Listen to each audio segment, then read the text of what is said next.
আপনি তো বিধানসভায় এসেছেন, ইস্তফাপত্র কি দিয়ে দিলেন?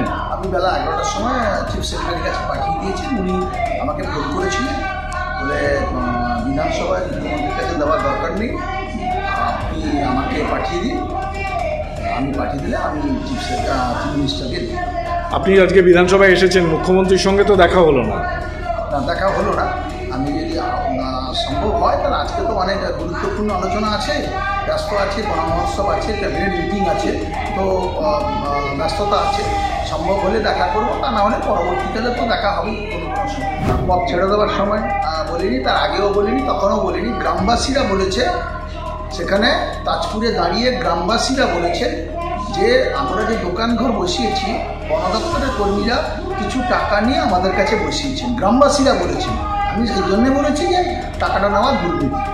না, এটা কি আপনি মুখ্যমন্ত্রীকে জানিয়েছেন আলাদা করে? এটা তো একটা প্রকাশ্যে মিডিয়াতে এসছে, সংবাদ মাধ্যমে এসছে, তিনি নিশ্চিত জেনেছেন। আর যদি পরবর্তীকালে সময় হয় আমি লিখিতভাবে ওনাকে দেব। কাকে দেবেন লিখিতভাবে? মুখ্যমন্ত্রীকে দেব। সামগ্রিকভাবে আজকের এই যে ঘটনা প্রবাহ গেল, আপনি কি তাতে দুঃখিত?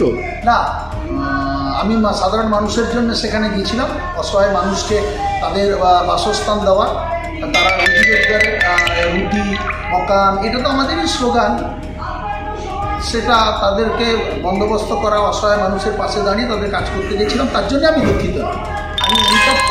আমি কিছু উত্তেজনা পরিস্থিতি পরিবেশে আমি যে একটা কটু কথা আধিকারিককে বলেছিলাম, তার জন্যে আমি অনুতপ্ত, কিন্তু আমি ঘটনার জন্য কোনো অনুতপ্ত না।